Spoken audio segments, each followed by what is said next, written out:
Racing isn't easy, but experiencing it is. iRacing puts you in the driver's seat with the industry's leading sim racing game.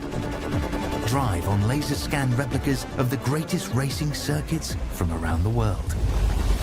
Go head-to-head against other drivers chosen by skill-based matchmaking to ensure competitive racing at every level.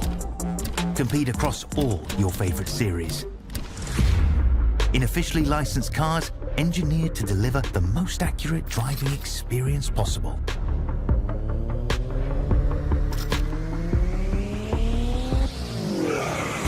Join a race or host your own with players from across the globe. Race against the computer or in a league with friends. Feel the thrill behind the wheel. Visit iRacing.com.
Our first trip to the Oval well and truly saw the running order shaken up. But now as we return to a road course, let's see what we've got in store in the INDYCAR Buttkicker iRacing Pro Series. Welcome along to the Barber Motorsports Park, to the Alabama roller coaster for what should be 40 laps of pure excitement. Thanks for joining us on INDYCAR's YouTube channel and live on the iRacing Esports Network. My name is Arjuna Kankipati, joined alongside as ever by Kenneth Bueno, but for the first time this season by Jake Sperry. Kenneth, lots of fun 7 days ago at Iowa. How are you feeling with our first trip to the Ovals in the form book and now plenty of new storylines being shaken up?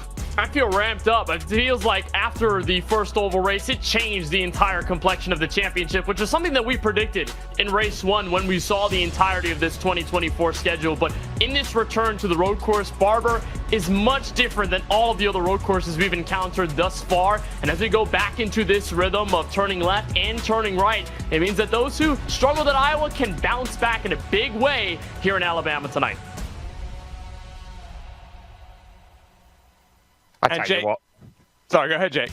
Absolutely. I mean, we're going to see something amazing. They call this the spider web for a reason. You can see so many drivers get themselves into trouble, but not many are able to get themselves out. It's a very unique circuit. It's got a lot of similarities to Mid-Ohio, and this one is going to be a tire cruncher out there. So many of those long 270-degree corners. I think we're going to sit down and say, you know what? This is a tough showcase, and if you want to win around this circuit, qualify well. That's the first point of call. One lap qualifying always makes it so important. Let's go back though, take a look at the highlights from our trip to a short oval for the first of 5 Speedway trips this season. Next week we'll head over to the Indianapolis Motor Speedway, but you could see the intensity really build from the start. Kenneth and ultimately Jacob Osterbrand and Trainer slicing and dicing on the initial jump. We really saw their experience start to rise their way to the forefront. We saw many different faces at the front of the field, that's for sure. But one other thing we saw was multi-groove racing. It's a very different style of racing around an oval versus most of the road courses we've already seen. Plenty of three-wide action, but several troubles as well. Coanda Esports' Michele Costantini getting off to a rough start, getting collected in a crash early on in the race. Took many drivers out, but some like Jacob Oster were loving the scenes over in Noon in the cornfields. They were enjoying the passes on the outside. Many different types of pack racing, Jake Sperry, to which it turns up the intensity when you've got such a small oval to work with and really fast IR18s with cars all over the place. Yeah, these Dallara IR18s sit as effectively you soak it up and say, you know what? You are trying to go at the highest level, and there you can see how quickly an incident can occur. One small mistake, and you can see the whole field just spread out and find themselves in trouble. I think that's what we saw over the first half of the race. The second half was about waiting for a caution, and that moment there, Arjuna, 4 wide. Oh, it was great, and it's one thing that you kind of don't expect at a short oval, but with the addition of cautions, we saw strategy rise to the forefront. Luke McEwen tried to make it work on the long run for the Apex Racing team, but unfortunately for him, unable to make it. 5 laps short, Phil Kraus in the private label team hype entry rose his way into victory lane. And so now we make our way over to focus on the championship prize pool very quickly. In the battle across of $50,000, the champion winner to walk away with $20,000 to their name, but all the way through the top 15, Kenneth, there's prize money to fight for.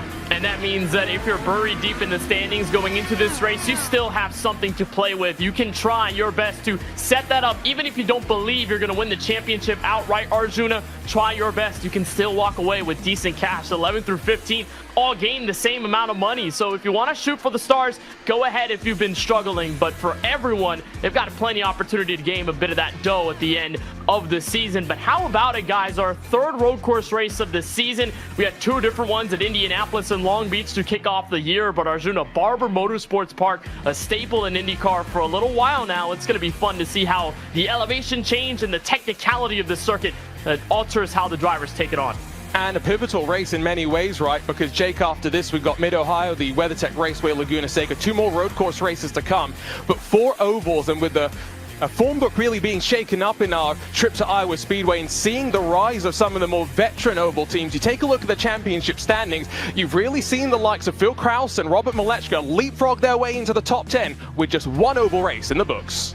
Well, I think that's the important thing to remember. This isn't just a road racing championship. You have to be at your best at both disciplines, both road and oval. If you can't master one, you're not going to be up there fighting for the championship. And for those who maybe struggle a little bit, it's about damage limitation. This is the sort of series that's going to really prioritize those who can get consistent finishes often. And I think Cooper Webster's proved that at the top. He's managed to get himself a 4th place finish last time out. He's proving very valuable. And as we get to this Barber Motorsports Park, we have a very interesting track on hand. We're down in Alabama, in Leeds, but more specifically Birmingham, as the track calls it. This track clocks in at 2.38 miles. It's known as the Augusta National of Motorsports for all of its greenery and all of its scenic views across this track. We go for a ton of laps around this speedway. It's 16 turns. We've got a lot of them that are elevation changes up, down, all over the place, which means that a ton of these guys will have to work for momentum. It will mean a lot if you can carry that over the course of the lap, like we saw in qualifying. This is also, Arjuna, one of those venues that was part of the qualifying series a couple of months ago. Jogo Pinto, who's searching for win number 1 this season, could get win number 1 with that if he's able to push forward with that momentum. And so we're ready to go racing. 39 laps on deck, and it's bound to be an exciting trip here to the Alabama roller coaster. Let's take you down trackside, run you through today's starting grid in the next round of the INDYCAR Buttkicker iRacing Pro Series.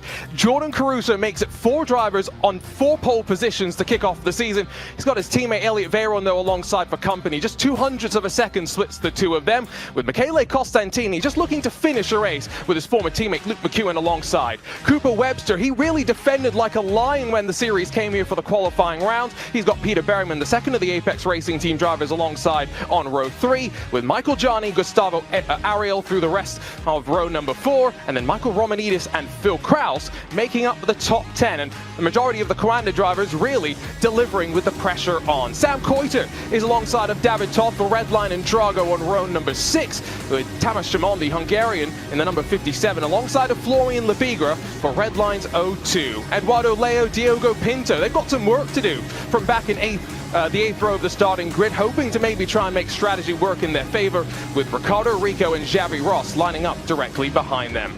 Bookending the top 20, it's the pair of Williams eSports drivers, Jaden Munoz to the inside of Sota Muto, with Yusi Katia and Luis Nunez returns to the series after missing the last round on row number 11. Jacob Oster and Adam Crane, about 3/10 between the two of them as you work your way to the tail end of the drivers that set qualifying lap time, with Rob Malechka, Jeff Drake and Brendan Lichtenberg at the very tail end of the starting grid. Dan Amor and Jason Brophy, no times for either of them, and a couple of drivers missing today, including Josh Chin, who has lost power due to the hurricane currently impacting those in Florida. We wish everyone who has been impacted well, and we hope to see Josh back for the next round of the series. But let's take a look at the weather conditions. Jake, what's iRacing got in store for us here today? Heat, and that's important because we're at a track temperature of 123 degrees Fahrenheit. It is partly cloudy conditions, so we're expecting that track to cool as the race goes on. In sim time, heading to about 25 past 2 in the afternoon, so that track's only going to get colder as this race goes on. So expect that pinnacle to drop and expect those times to get faster and easier as things go on. But now the question's going to be, okay, where do you push and what is the strategy? And Kenneth, I believe you've got your eyes on that.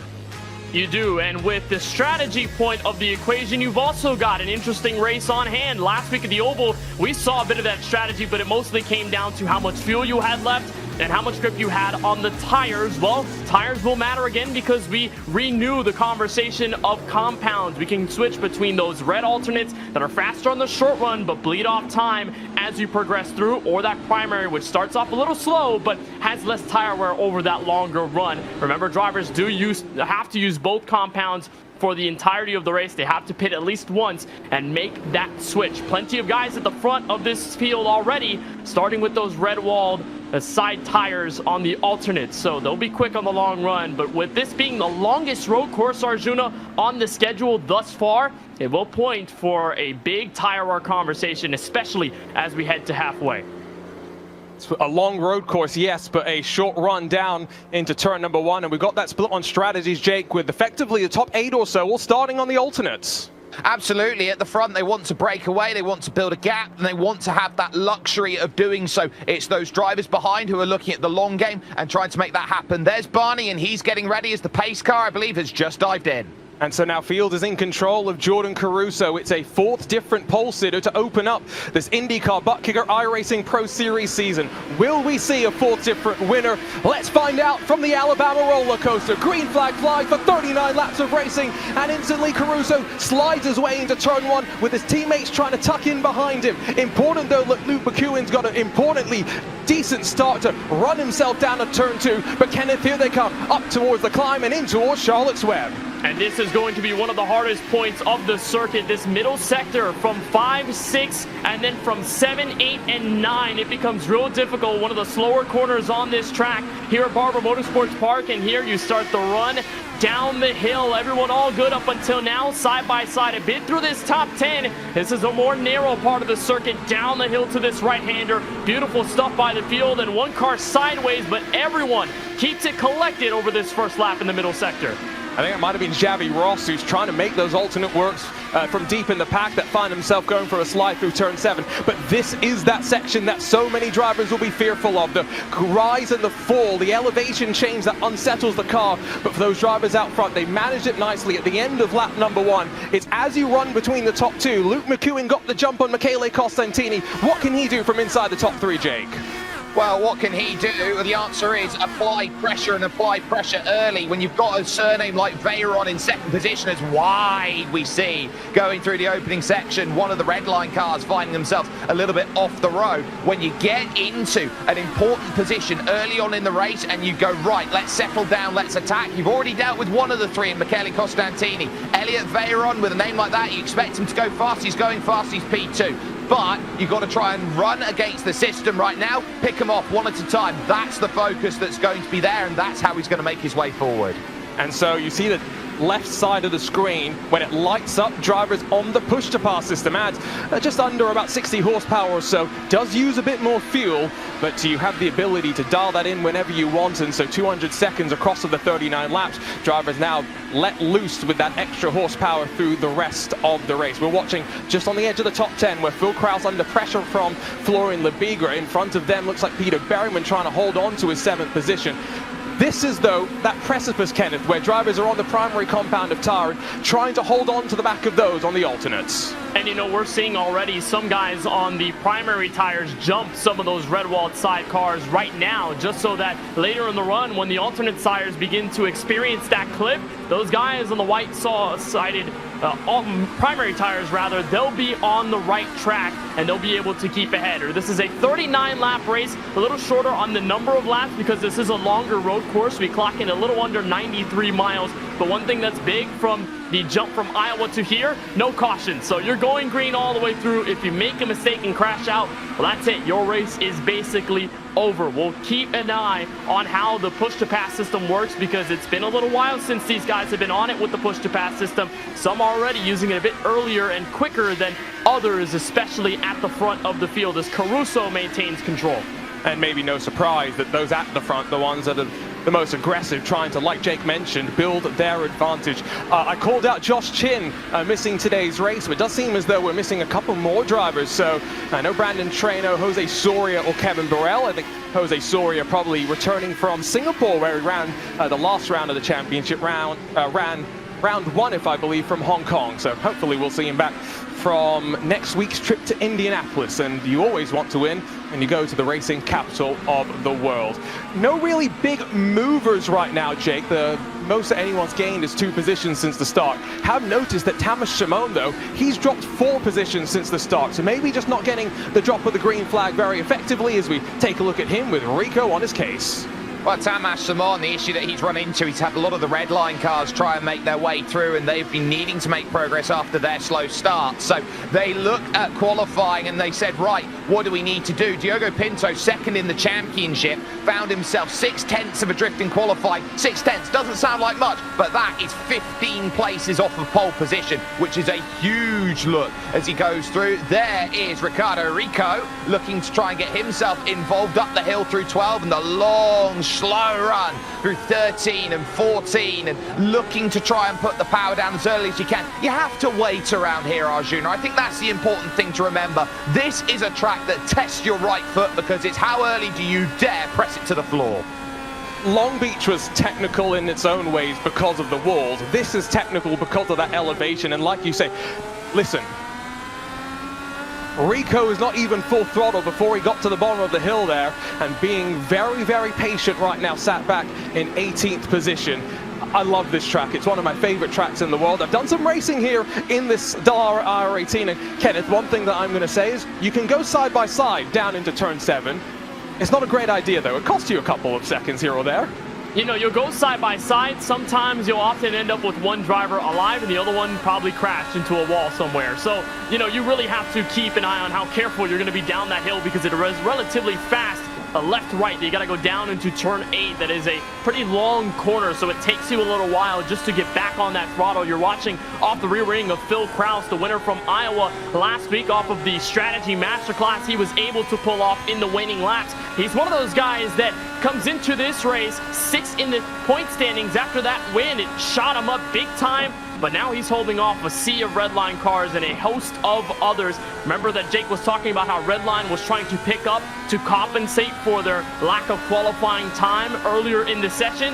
Well, Kraus has got his hands full at a track that, again, tests your patience. These guys are doing what they can to maximize the tires early in this run as Kraus continues to stay up front of these guys.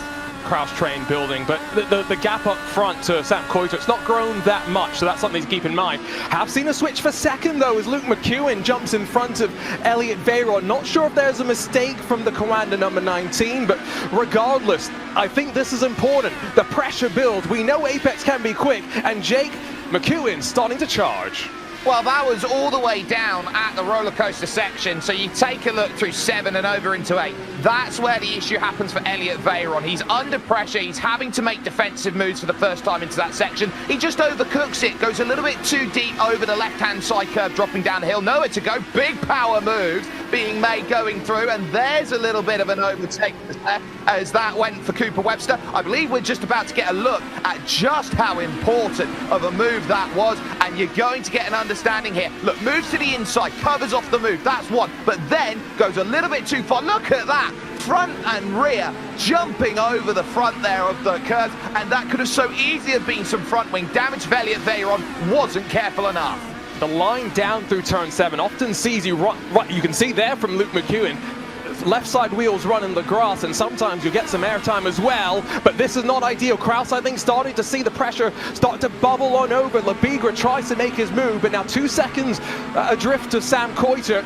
I wonder if we're going to start seeing some drivers push the issue. We're not yet at the crossover point. The alternate tires, the red sidewall that the front 8 are all on right now, Kenneth, by around lap 12 or so, we'll start to see it drop off. You can go as far as 20 laps on fuel. You may not want to, though. Yeah, and the result of that, all of the guys back here in the latter half of the top 10 and even a bit of the top 15 that are starting this race on the primary tires, they have burned a lot more of their push to pass and the seconds they had available at the start of this race just to keep up with those red-walled side alternate drivers that started on that set for this race. You look on board with David Topp. No look for the number here for the Drago Racing entry, but he's one of the many guys still trying to get by Philip Kraus as here comes Labigra. Challenge on the inside, tight corner, turns 5 and 6 at Charlotte's Web, where Labigra's trying to make this happen. They'll work down to turn 7. It may not be pretty, but as Kraus continues to lay these guys back, the desperation will kick up. It's not easy to make passes here at Barber just because you have to keep momentum so high through every bit of this course. So Labigra is trying to get around, but it's been real tough, and they're letting Sam Coiter get away. If you're wondering how you can enter this series, well, your chance for 2024 is done and dusted, but for 2025, the fastest 33 drivers for this year earned their way in the INDYCAR Buttkicker iRacing qualifying series. You'll have your chance to do so as well next year. We've still got half the season left to go, though, so stick around. Plenty more action to come on INDYCAR's YouTube channel, live on the iRacing Esports Network as well. 2.7 seconds the margin now, though, between Kraus and Coiter up front. So watch here. Down out of the long hairpin. Are we going to see onto the push to pass? Are we going to see an aggressive lunge from Labigra? Now you can use the button in defense as well. That's what Kraus is trying to do. But as the Frenchman lunges up the inside, releases the brake pressure right as they get towards the apex, he's going to force Kraus to give him a little bit of room.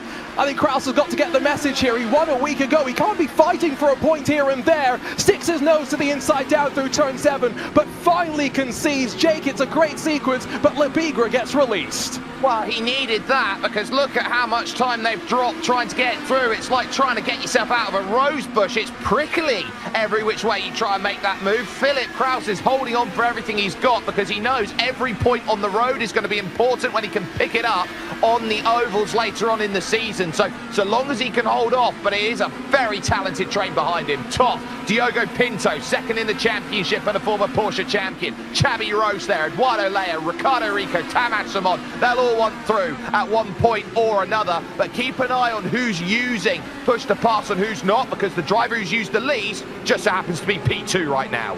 And that's something that we've always been keeping an eye on. Who is going to be willing to hold back on the push to pass? Are we going to see a lunge back up towards turn 5? No, we'll take a look at the replay, because that, at least for the time being, Kraus holds on. Big commitment under the brakes, though, and just about holding on initially, Kenneth, and the battle rages on down to turn 7. Well, this is a wonderful battle between two different drivers and two very different points of this championship. Webster is off of 3 top 15 finishes, a 4th at Iowa, and then Michele Costantini, who's just trying to get his bearings together in this point standings after crashing out of the last 2 rounds at Long Beach and at Iowa. He got swarmed by Webster, and it's always turn 7, the deciding corner down the hill that will force one guy out of the way and push one guy forward. So for Costantini, he's now in the sea of his Coanda teammates and a bit of Peter Berryman for Apex Racing that are all behind. It only takes one battle because it will last several corners here at Barber, Arjuna, and that has pushed Costantini a little further behind this 8 ball as Berryman takes a look at the Coanda Veyron machine up ahead. That's for 5th place. We've got a battle brewing for the lead, though, because Jordan Caruso under pressure from Luke McEwen, and I think down to turn 7, it's on. Caruso goes defensive. He's forced to. McEwen's going to look to the inside. 11 laps in, new race leader, and that Apex Racing car is looking mighty fine right now. Jake, can he pull away right on the precipice of the pit window?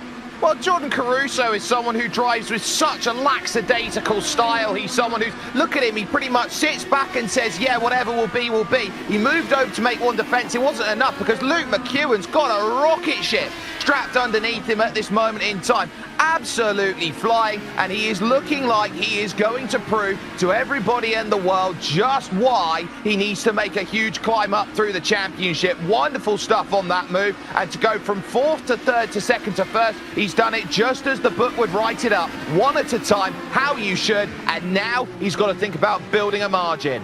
He won the first round of the qualifying series from Long Beach. I think it's fair to say after that it was not ideal. Bit up and down, a roller coaster of a season. He's really, though, hit his stride in this car. We've seen him show his strength in so many machines as well. Across the sim racing universe, can he rise his way to victory lane? And that cool, calm demeanor of Jordan Caruso, hopefully down to pit lane in a couple of laps' time, and maybe we'll start to see the push to the very end. It's about a 30-second delta or so to come down to pit lane. That's what these teams will be thinking about. And oh, look how much Kenneth Elliott Veyron struggling. The right front of his wing compromised and understeer even without any dirty air in front of him. And at this track, Barber Motorsports Park, where you have to carry so much speed through these corners, if you have even a tiny bit of wing damage on either side of the race car, it will hamper how much pace you can keep up in those corners, specifically around turns 11, 12, 13, and entering turn 14. You have to carry a lot of speed up there, so Veyron with that damage is bleeding a ton of time in those parts of the circuit, which is allowing Berryman and all these guys behind, Michael Janney, Gustavo Ariel, and Michael Romanidis, even more behind them to start catching up. But one thing I'm noticing here, Arjuna, is that Gustavo Ariel is just now puncturing into the red-walled field up in the front of the field. By now it's lap 13, so those alternate tires are really hitting their cliff. Watch the side-by-side between Veyron and Berryman, who will win this one down to turn 7.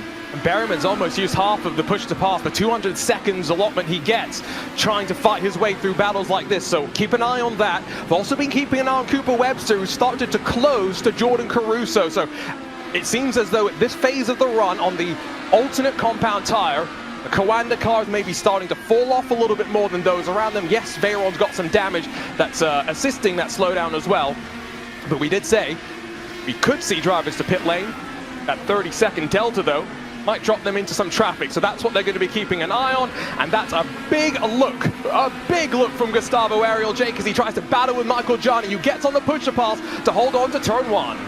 Well, he realizes that the car in front of him, Elliott Veyron, is half a wheel that's showing over the front right tire, and that is going to be what all the damage is about. That balance is something that's very difficult. Look over the top of the hill on how Gustavo Ariel gets this run. Big switch to the beams. Oh, you can't cross them that close, Gustavo, as Michael Janney turns defense into attack. It is an absolute waiting list right now. They are queuing up outside of Alabama. They're queuing up as much as Vanderbilt were when the posts were moved.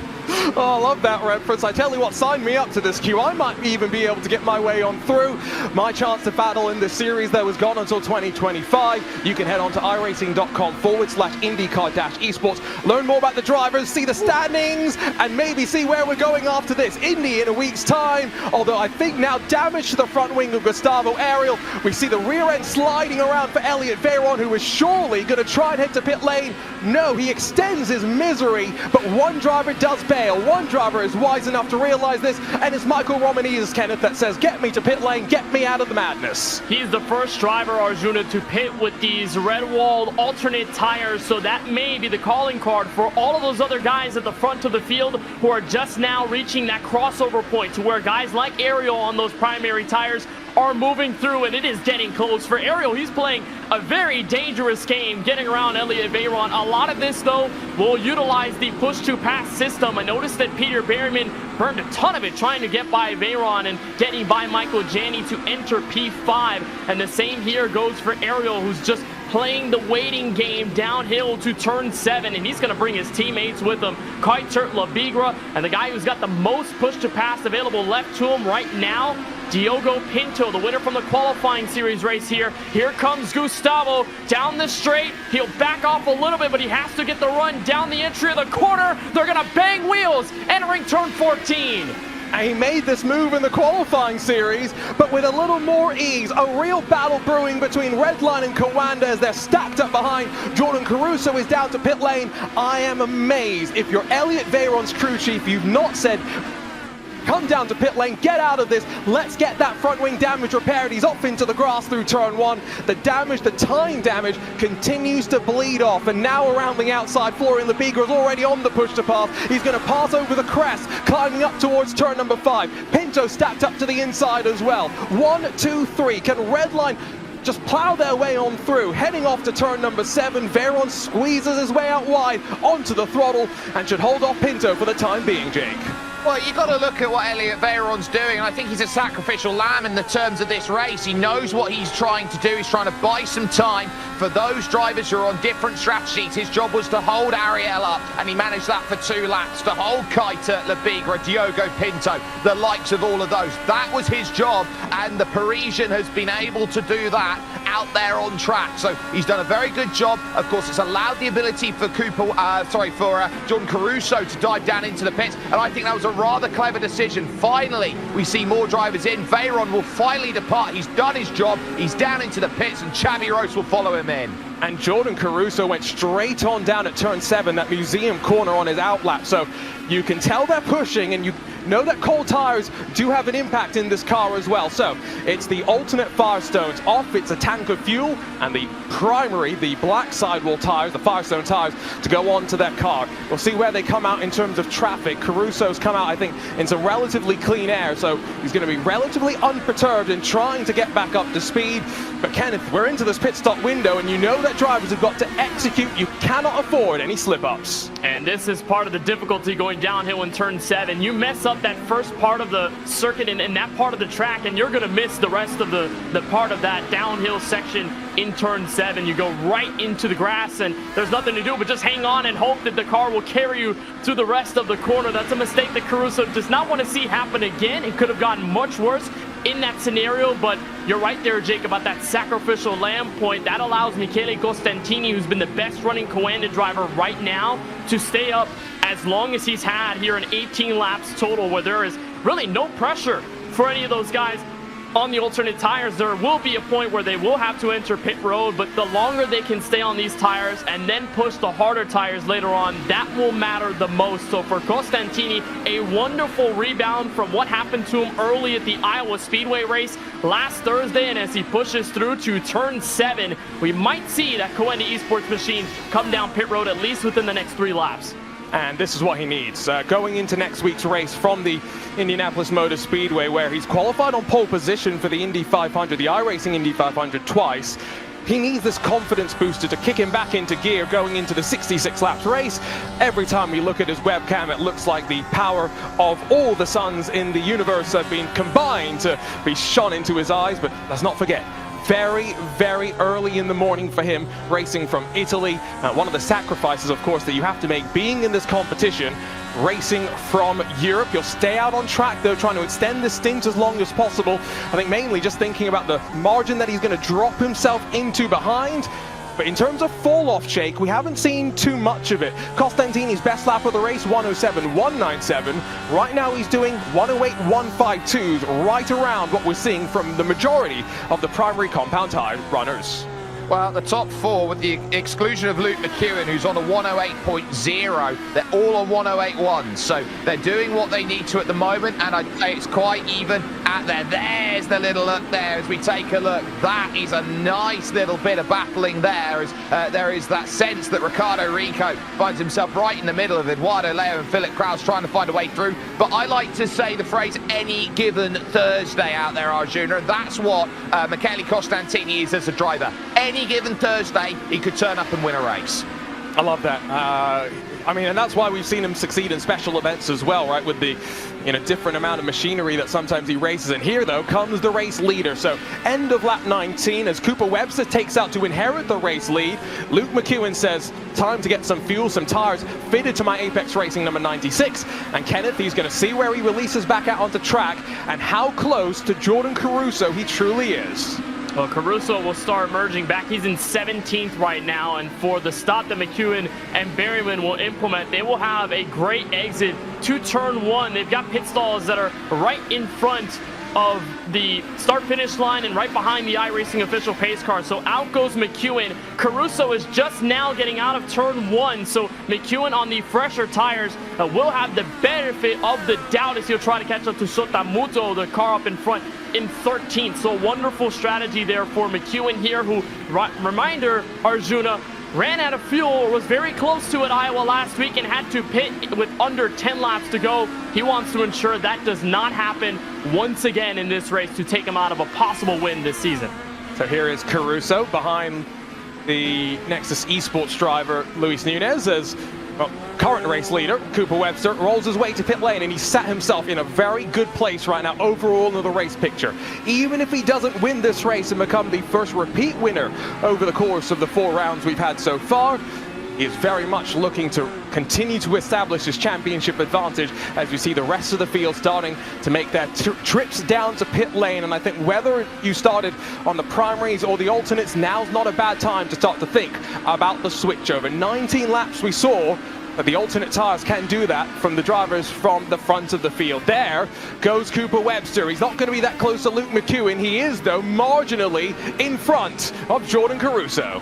Well, he's jumped him, and that's huge because he needed to try and make sure that his laps were clean and effective, and he managed that. The mistake has certainly cost in that sense of the word. And you look at that gap, McEwen in 10th, you got Cooper Webster in 11th, it's 2.5 seconds, the margin now which it sits. So that's a lot of work to try and drag back. But you're also looking at those drivers who are staying out in front at the moment and choosing to delay their pit stops by a lap or so. There's a good reason for that, Arjuna, and that is the bonus point that you will get for leading a lap out there overall. Remember, you'll get extra points as well if you lead the most laps overall over the course of a race meeting. And for Gustavo Ariel, that's a point in the back pocket, and he'll take those all day.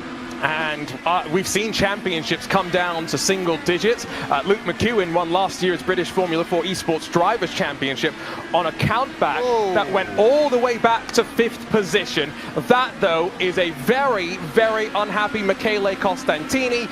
It's a good thing we don't have microphones enabled for these drivers, because we probably have to bleep everything that he says. But 18 laps to go. Kenneth, he's taking this to the end of the race and just finishing wherever he does. And the bad luck continues for the Italian. It was in an incident with Peter Berryman, who was on fresher tires. He'd just come down pit road with his teammate Luke McEwen several laps ago, was just getting by in turn 5, and that's where he crossed over up high, washed up in front of the front wing of Costantini's machine, and that is all she wrote. Costantini will try and hang on, but the bleeding will only start here and will continue to deteriorate over the course of this race. So Costantini, after finding bad luck in the last 2, now has to play from behind the 8 ball once again with 18 laps to go here at Barber.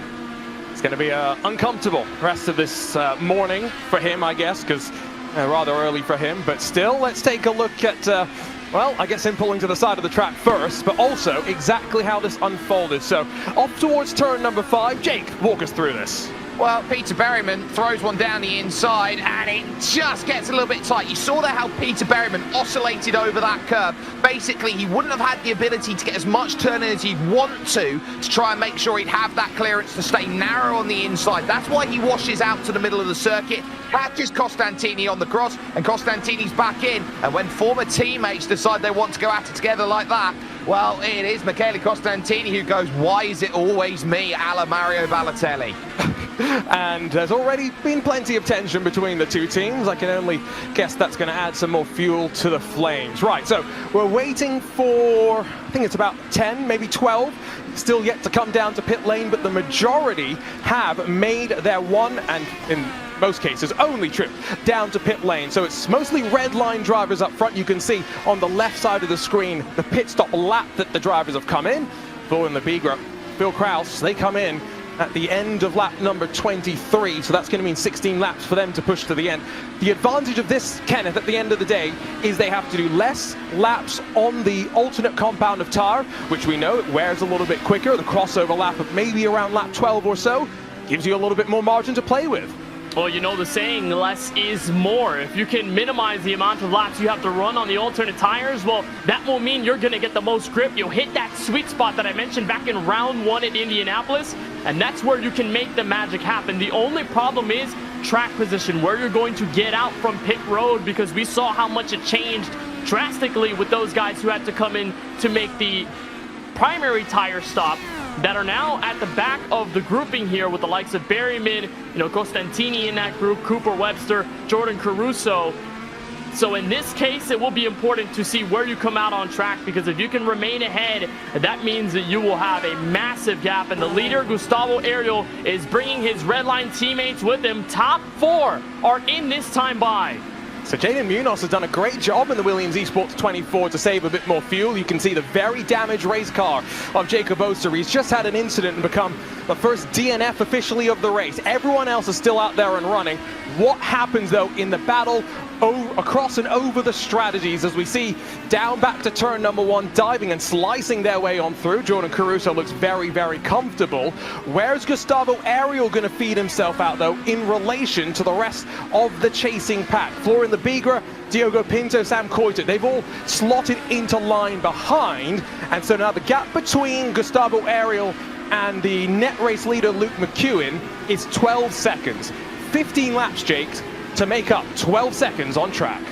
Well, we're talking about a second a lap and how much that difference is going to be made, but it's a case of diminishing returns. So I don't think victory's in the cards right now. I think a podium maybe for Gustavo Ariel might be something he'll want to target. Maybe someone out there like Jordan Caruso, I think that's definitely possible, 6 seconds, but I don't see 10 being chased down. I don't see that being the opportunity. So a long run that's going to go through is going to be important. But I think we're going to take a chance to look at the Jacob Oster incident that happened. And this is a scary one, Arjuna, because this is what happens when you just catch a little bit of oversteer. Bang! Into the wall. And there goes the left side, totally demolished. And that's the most dangerous way for that crash to happen as well. Straight off to the tires on the left-hand side. And Jacob Oster is familiar with sending stuff into space, not necessarily how things were planned to go from him. Eduardo Leo is dropping down the timing tower, so I think he's had an issue through the penultimate corner and found himself now separated from the rest of his red line teammates. But this is really starting to kick off, and so Rob Malechka to his inside. Here comes Ricardo Rico. Malechka still yet to pit. He's got 26 laps on this stint.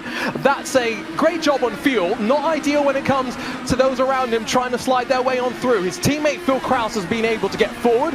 Marco Romanidis not going to get the luxury of doing so down to turn 7. You've got to say for Malechka, this is a rather interesting strategy, Kenneth, and I think this is maybe coming from the playbook of 12 laps is the crossover point for drivers that have really figured out the setup and the balance of the car here. If you've got a setup that's eating into the tires, by lap 12 you're starting to run off the track.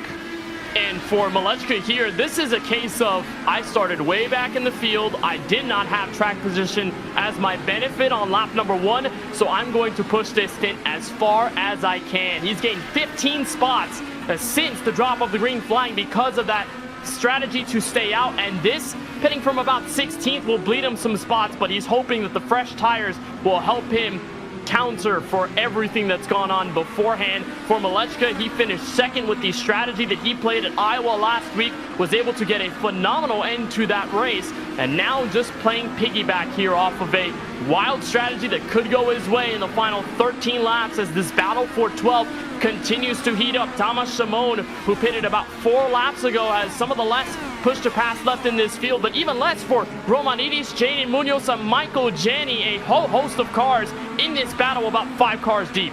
And that was a move and a half from Jaden Munoz to make the lunge on Michael Janney, but there is a almost 10-lap delta between when they came down to pit lane. So Michael Janney on older primary compound tires, Munoz on fresh alternate tires, and making very good advantage of them. Gap at the front, keeping my eye on it, Jake, because it's now just ducked under 1.9 seconds for a moment here or there. Cooper Webster's eating into his push to pass, yes, but he's cut about half a second in the last couple of laps, still trying to chase down in this battle up front. Well, I think what's really important with how Cooper Webster's been driving is that he's been keeping a similar pace to Luke McEwen, and especially when he's had clean air. When Cooper Webster hasn't been able to have that clean air, remember, he's had to do the same thing that Luke McEwen's done. Remember, McEwen started 4th, Webster started 5th. They both had to run through the same group. Had to get past this guy, Jordan Caruso, who has had himself a pretty decent day, but hasn't necessarily pulled back as much as he wants out there over the course of his run. So Webster here, I think, is proving that he's got equal pace to Luke McEwen. The issue that he's running into right now is how much has he burnt, and can he chase that gap down, because it's fluctuating in and around 2 seconds. He needs to be making a few more inroads. He needs chunks of about 1/10 and a half a lap from here on out. And you've got to be careful with the tyres you have underneath you. If you use too much of them early in the stint, you're not going to have the ability to push at the latter point. And it's one thing to catch, it's another thing to pass as we just continue this little battle. Last lap, it was basically neck and neck in terms of lap times. Blink, they're as identical as you could care to see. So, 11 laps to go. Everyone has come down to pit lane. Jacob Oster, Eduardo Leo, the 2 retirements that we seemingly have got from this particular race. And, well, if you want to join the series, we talked a little bit earlier about qualifying. Well, every day is race day on iRacing. There's plenty of INDYCAR racing that you can jump into as well.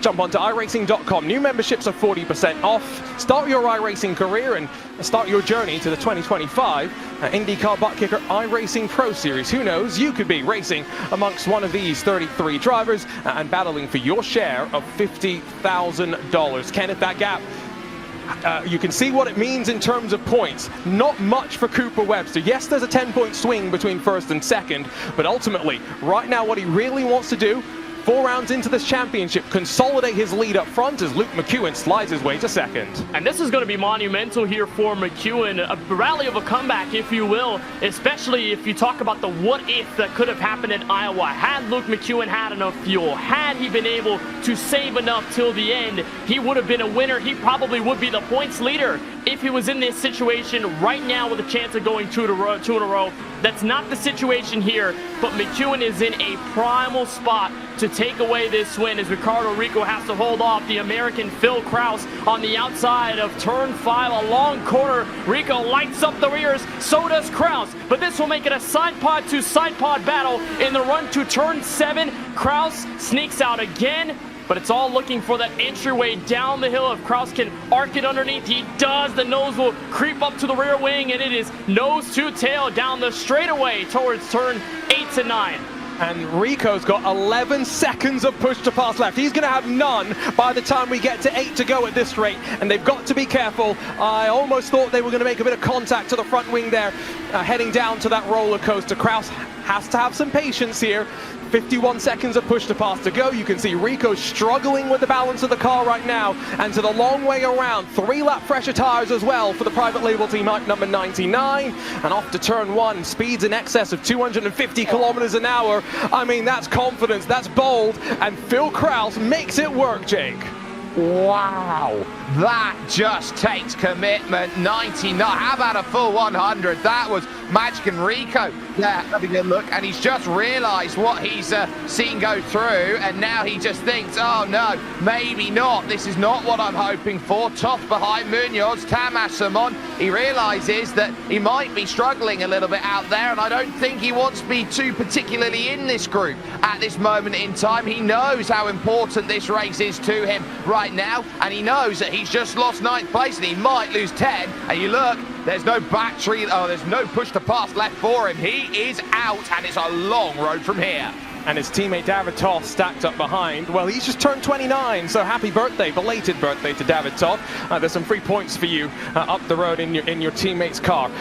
There is also a battle brewing between the likes of Gustavo Ariel, Peter Berryman as the alternate compound tires, those that went on to them at the end of the race, now start to catch up to those that started on that compound of tire, and Florian Lebiger is going to be next on the scene to try and make a move on the number 50 for the Apex Racing team, and it's all as the gap stabilizes at the front of the field. So with 8 laps to go, I think we're in a bit of a stalemate between Luke McEwen and Cooper Webster. I think it may finish as is, 1 and 2.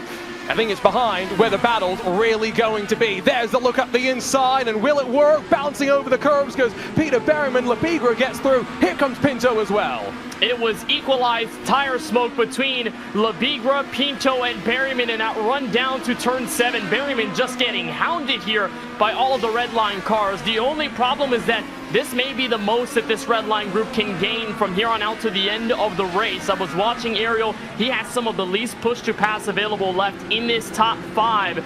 And for what it's worth, all of the gap that's between Ariel and the rest of the field up front, it may not be enough time, and they have worn down the tires that they are on with those alternates. It's past that sweet spot. There goes Pinto around, or Sam Quitzer rather, around Berryman. That will be for 7. Good news for Berryman. He could lock in the top 5 just as long as he doesn't make any mistakes from here on out.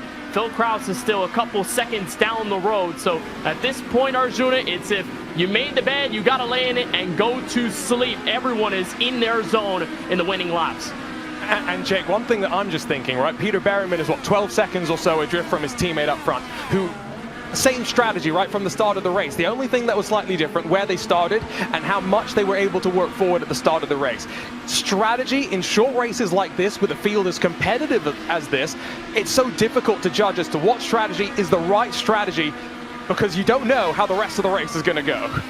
Look, Peter Berryman is no slouch when it comes to this series. He is a former open wheel champion in iRacing. He has been around the scene for over a decade, and he is one of the best sim racers in the world. Do not count him out of anything out there. He's an absolute consummate professional. He knows when to make the right move. He knows when that he has to effectively bite the bullet. Today is that sort of day, and he'll be sitting down going, you know what, it's not my day today, but there'll be other days where I can go and find a few more points. And, well, we've only got, what, 2 more road course rounds to go, so I hope that the rest of the drivers with less oval experience are starting to get up to speed, because you've got Phil Krause up there in 9th, Rob Malechka's in 21st. There is the potential for a late swing in the championship, and of course the fan vote decided that we're going to Milwaukee for the penultimate round of the championship, all leading to the Nashville Super Speedway and that unique concrete surface that really does lead to some rather interesting setup choices for the drivers. If you're wondering where Michele Costantini dropped to after coming back down pit lane, well, he's dropped behind Dan Amor, who started at the back of the pack and hasn't really had a chance to work his way forward. Started in 3rd, now in 24th, Kenneth. And it's been a fall from grace for the Italian in this race. And it was similar to Iowa, right? Started inside the top 10, was really quick. We felt like we'd be talking about him all night long, but it only takes one situation to happen with these IR-18s. You get a wing torn off, you get into the outside wall, or you get into some scenario, and that easily takes you for a detour that you've got to get right back on track. And it's very hard to get back into autopilot mode for Costantini. He's just trying to muster whatever he can here, which is something he did not get the chance to do at Iowa, where he was getting back into the groove. Then Dan Amor crashes from the lead, collects Costantini, and that's what took him out of it for good. He finished 31st in that race. So if he can gain on Amor, Kataya, and a bit of Malechka down to 21st, he could grab at least behind the top 20 or so and just gain whatever he can. But as one of the drivers we anticipated to be a favorite, it's been a rough start, and as we approach halfway in this calendar for 2024, he's got to execute big time. There's Brendan Lichtenberg, if you're wondering who is driving through the grass. He's 1 lap down, trying to stay out of trouble, and he's got a judo black belt, let's not forget. So he's staying out of trouble on the road courses, hoping to throw some people around on the ovals, especially knowing we've got some fun ones left to come. Back up towards the front of the field, you can tell it's Luke McEwen by the green wheels and the green wing mirrors as well. The margin to Cooper Webster, Super Cooper, as David Haynes has mentioned, is holding steady about 1.6 seconds, and they're both about equal on fuel and on push to pass as well. So a little too late for Cooper Webster, but we'll keep an eye on it nonetheless. As back up towards turn 5, Ricardo Rico, no push to pass left to use. Here comes Jaden Munoz to throw it up the inside. Oh, there's a bit of contact between the pair of them, and this is what happens when you don't have push to pass. Ricardo Rico's going to get shuffled. It's 2 for your mistake, as there goes Tamash Simon saying, cookies, thank you very much, it's a freebie for me, as I now walk my way through a free sample of an 11th place. Why not? And Romanidis will want through, and Michael Janney will want through as well. Both of those drivers are looking at Ricardo Rico thinking, he's vulnerable, I'll have a chance to go and get through. And it's not just a case of when you've got no battery or no push to pass, so to speak, you've got no way of understanding. You look around, all of these drivers will have different people in their team who will be looking around at this Arjuna going, that driver is in trouble. Take advantage and attack. I made a bit of a joke to Peter Berryman and Luke McEwen after last week, Kenneth, when they ran out of fuel with 5 to go, that you're going to have to keep your strategist awake for next round moving onwards, because for the previous rounds of the championship, it's what, 2 or 3 in the morning for many people in Europe, so it's hard for them, right, to schedule around this championship, and so lots of these drivers maybe have less resources on race day than they're accustomed to. But those are things that the big teams, they've got so much process and stuff around that they really have not brought it to a science necessarily, but they've brought an art form more towards a science. And you got to also think that it alters the sleep schedule for a bunch of these guys in the field, right? They're going to sleep maybe 2, 3, 4 in the morning just based on during race and post-race debriefs where they have to discuss what went right, what went wrong, and everything in between. So for a lot of them, they have to really lock in there. I'm not sure if they're taking a sip of coffee or what, but it is going to work for the rest of the season if they can adjust to that schedule. Here's a look on board with Michael Janney, who's behind this train of cars. And now these two from Coanda, Romanidis and Janney, are starting to approach Ricardo Rico. We mentioned how Rico was in a bit of trouble several laps ago. Coming to the final lap, based off what Jake Sperry said, that's a guy in trouble. Coanda can gain a bit more in the team championship if they're able to swoop on by. It's only a work in progress. They may be able to do so up the hill towards turn 5. And 1.3 seconds at the front of the field. It's closing as well as Webster's throwing all that he can as the wall. That is Luke McEwen. Ricardo Rico holds the inside. Puff of smoke as the inside left front tire gets locked up for a second, but he holds on for the time being. Jake, it's been great to have you for the first time this season as we get ready to see the white flag, the final lap of this race. How do you feel things have gone? Who's really stood out to you in terms of this midway part of the season?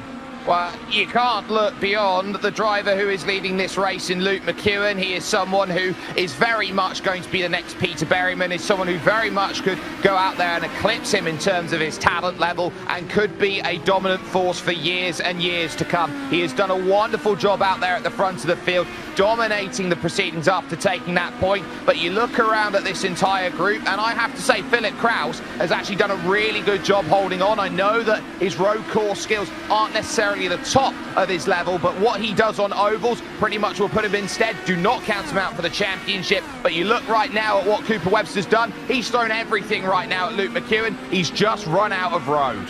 It seems like for Luke McEwen, things are going the right direction for him right now. Iowa was a big statement for him, and what could have been tonight will be what will be if he can hold on in these final 2, and it may just be him and Cooper Webster all the way to the end in this race and potentially for the championship. And if Iowa had gone a different way, he may be leading the championship, but we've now had 4 races with 4 different winners. This INDYCAR Buttkicker iRacing Pro Series is poised on a knife as we reach our way towards the halfway mark. But here at the Alabama roller coaster, take a bow, Luke McEwen. 39 laps of pure dominance as he holds up at the front of the field. Cooper Webster, a drive behind to be proud of as well.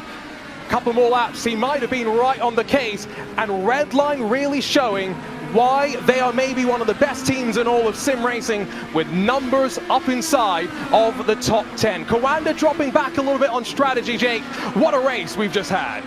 Absolutely. You get to see a lot of different snapshots here at Barber Motorsports Park, and this was one where it was a tale of 5 or 6 different stories that will all have positives to go with it. McEwen with that dominance, and you can argue as well, Redline proving why they're effectively the Chip Ganassi of the sim racing world. They just know how to get a good result. When you see and look around that you got drivers with starting positions of 14th, 16th and 11th, and they're all getting top 10s, that's showing you a very good snapshot into what they're doing. But hats off Luke McEwen. That is a statement to come back with. But I think Cooper Webster will be happy because although he came second here today, Arjuna, he still increases his championship lead, and that's important to remember.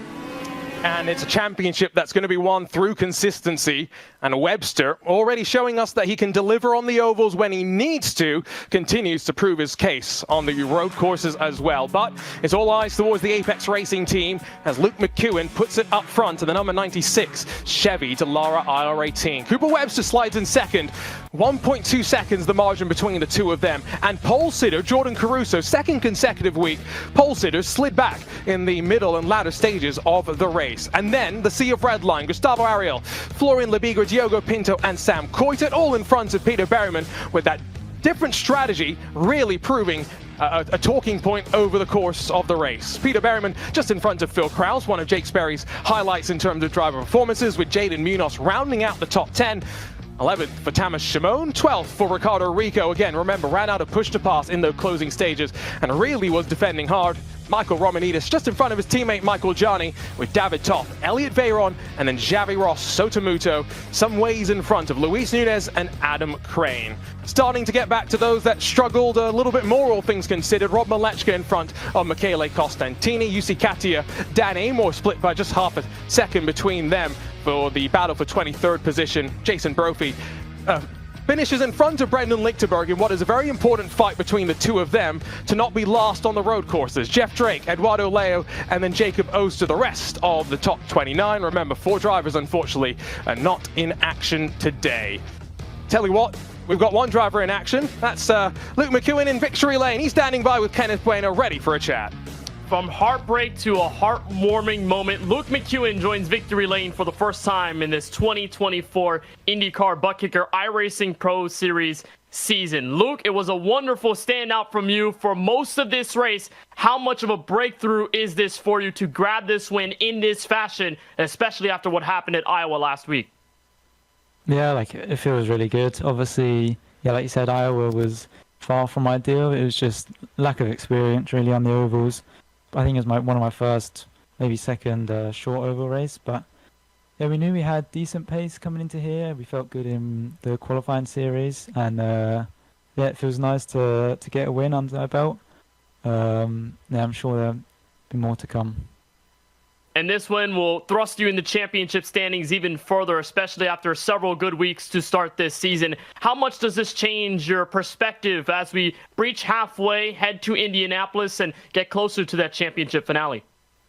I don't think it really changes too much. I just take every race as it goes, really. Like, I don't like looking too much at the championship. You just take every race as it goes, and we'll see where we end up at the finish.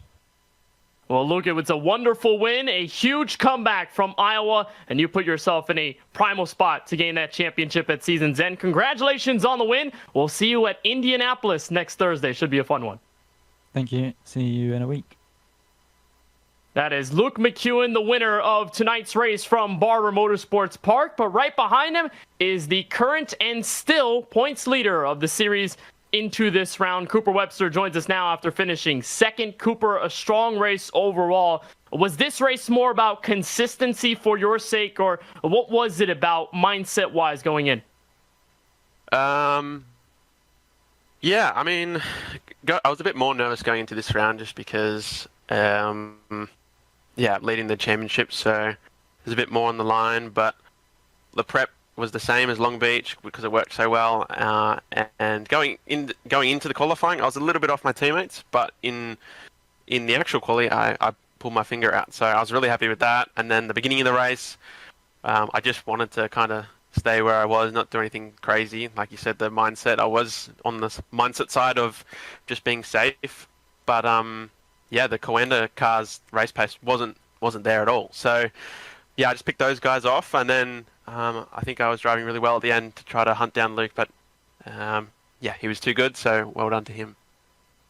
Ever since your win at Long Beach, you have yet to finish a race outside of the top 5. Consistency mattering big time as you move into the halfway mark of the season. How do you prep for Indianapolis? How excited are you to get to the Cathedral of Speed next Thursday?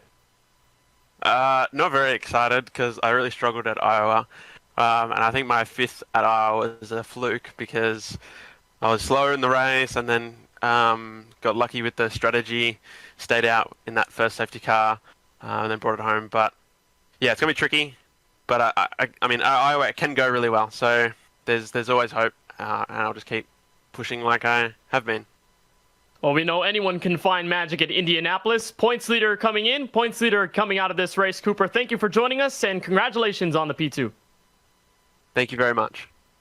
Cooper Webster from Team Redline gets P2, and Coanda represented here by Jordan Caruso. Jordan, you had one of the different strategies in comparison to some of those others in the field, going to the tire later in the race. What was that like, and what was that point of emphasis going into this one? I think sort of probably regardless of our strategy, I think our race car was just nowhere near as good as our qualifying car. I think like no matter what strategy I was on, I'd probably end up 3rd there. But yeah, I mean, pretty happy to get some good points. Unfortunate for literally every other one of our guys. They had a shocker, but yeah, at least happy to get some decent points.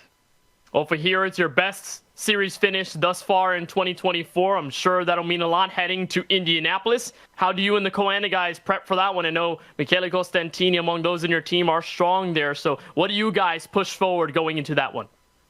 Yeah, Michele especially has sort of been, I guess he leads the oval side because I pretty much have no idea what I'm doing. I'm going to try and get more involved, try to help out as much as I can, but it's such a big learning curve. Like every oval race so far, I just feel, yeah, like super, I don't know.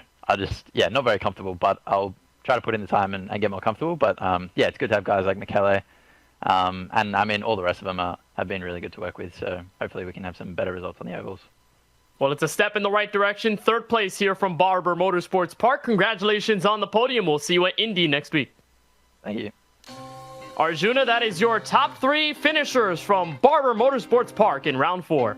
And so let's take a look at how things have shaken up in the championship situation. Don't forget iRacing.com to learn more about how you can jump into the sim and to the platform itself. But the margin extends. 24 points between Cooper Webster and the chasing pack, Luke McEwen and Diogo Pinto behind Jake. I found it very interesting, the mindset from Cooper, right? Telling us that he felt like he needs to find some more speed on the ovals and that Iowa maybe wasn't a true reflection of his speed. He's going to have a lot to learn heading off to Indianapolis. Well, everybody wants to go to 16th Street and Georgetown and win that race. You can argue that it is a crown jewel above anything that goes on because a win at the Brickyard pretty much says more than anything else that you want. That will be with us, of course, in 7 days' time. And Arjuna, I tell you what, it is one of the most awe-inspiring experiences you can ever have as a racing fan to race on this hallowed circuit. I fell in love with the Indianapolis Motor Speedway because of iRacing, and I will go to the Speedway every month of May that they'll let me in. The one thing that, Kenneth, we do know, 66 laps. You can go 33 laps on fuel.